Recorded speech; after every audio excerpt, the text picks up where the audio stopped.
So in this video, we're going to be talking about one of the reasons why the deaths in care homes were so high in this country, and this is pretty abhorrent. And I don't know who made the call on this one. Was it Matt Hancock or was it just the councils themselves? But let's just dive into this one. So care homes faced funding cuts if they didn't take in COVID-19 patients, and so this is just a horrible story. Several councils threatened to withhold funding to help care homes deal with coronavirus outbreak if they didn't agree to take in COVID-19 patients. Sky News, can reveal. It comes as dozens of care homes fear government policy allowing the transfer of coronavirus positive or untested patients is a major factor in why COVID-19 deaths are so high. The policy was changed in the middle of April, but some care homes believe the damage had already been done by then, and they're absolutely right. Care homes had obtained letters from several councils saying they would withhold so-called uplift payments, extra money to deal with the outbreak, unless the care homes agreed to new terms, including taking in COVID-19 patients. None of the care homes who said they feared the policy caused the virus to spread in their premises want to be identified for fear of repercussions. So these care homes won't go on the record with their names because they think the councils and potentially governments and whoever else would withhold funding from them, and I think they're absolutely right. I think they would do. But one told us, "My anguish and sadness is purely arisen from the thoughtless and neglectful conduct of the local authorities, demanding that providers admit into their homes COVID-19 positive and untested residents. This has undoubtedly caused a huge spike in infections and resulted in the deaths that were avoidable." So here we have some questions that Sky News asked to Care North East, and they are the registered nursing care home association, and more than 90, I assume that's 90 care homes responded. So the questions are: did you feel pressured from hospitals to take patients before the 15th of April? 70% told us yes. Did hospitals discharge patients to your care home with COVID-19 symptoms before the 15th of April? 41% said yes. 41% said yes. Do you think COVID-19 positive patients discharged from hospitals caused the virus to spread in care homes? 38% said yes. And so the last two don't have the highest numbers, but I do wonder if they were asked now, given more how much more we know about the virus and how long it lasts within the system, would they change their mind? So the original government advice given to care homes said negative tests are not required prior to transfer admissions into care home, which they absolutely should have been, especially because we know that coronavirus impacts elderly people and people with underlying health conditions far more than younger people. And the two things that you know in a care home are they are old people, and a lot of them do have underlying health conditions.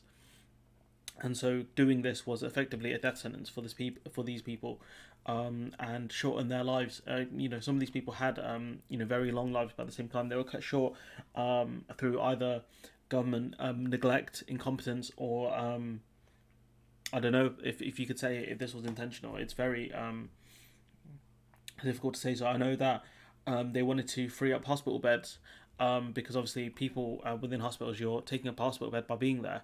And also like in a quarantine unit as well, but at the same time, like, this is the impact of having an incredibly lean, not even lean, an incredibly damaged healthcare system which isn't fit for purpose pre-pandemic, and then once you push on a pandemic onto it, this is the result. And we can see that Keith Gray, representing 250 care homes in the northeast, he said, "I believe it's one of the major factors that caused outbreaks in care homes. We could never prove this, but we believe it was one of the major factors. It would be hard to prove it, but if you can, I suppose, it would be really difficult to prove it, but it wouldn't take a genius to figure this one out." Other factors were maybe the staff, maybe people from outside came into their care homes, but if you take people who had coronavirus symptoms and you put them into a care home, there's a much higher chance of them spreading on to other people rather than someone who may come in from outside, from other care homes to help the people within the care home. Which one's more likely to spread the illness? I'll leave that one up to you guys. The Department of Health and Social Care said in a statement, "It's simply untrue that the government policy allowed the spread of COVID-19 care homes we've been working with the care sector since February to ensure that they've had the best advice based on the latest scientific evidence. And here you have more proof that they're going to blame the scientists for all of this. And yeah, the fact is, like, if the government wanted to protect these care homes, they would have said, like, no one that tested positive for coronavirus will be allowed into the care homes until they have a negative test. But they didn't do that, or until at least 14 days after the symptoms go. But they didn't do that, and we know that they already didn't have enough protective equipment as is. So it's like, effectively, you're putting at risk not just the people within the care home, the residents, but also the workers as well. And so we've built the largest diagnostic testing industry in British history from scratch, and all care home staff residents can now be tested whether they have symptoms or not, with tens of thousands already tested. So we can see that it was too late, and the government advice was wrong. They're going to throw the scientists under the bus, but this is one of the key reasons why the deaths in care homes were so high. And we know Andrew Cuomo, the governor of New York, also did the same thing. And yeah, you know, there was a statement from one of the doctors who said that, you know, no doctor working in a care home would say it's a good idea to send COVID positive patients back into care homes. It's ludicrous. And that's a story I covered previously. And if you'd be so kind as to watch that one, I'd be very grateful. I'll try and link it below in the comments.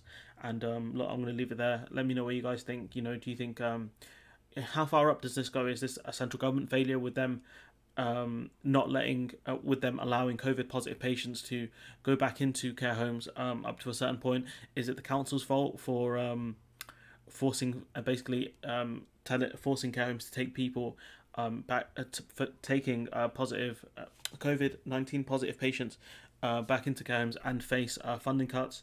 Or do you think it's no one's fault? Let me know in the comments below. Like, comment, share, subscribe, and hopefully I'll see you in the next one.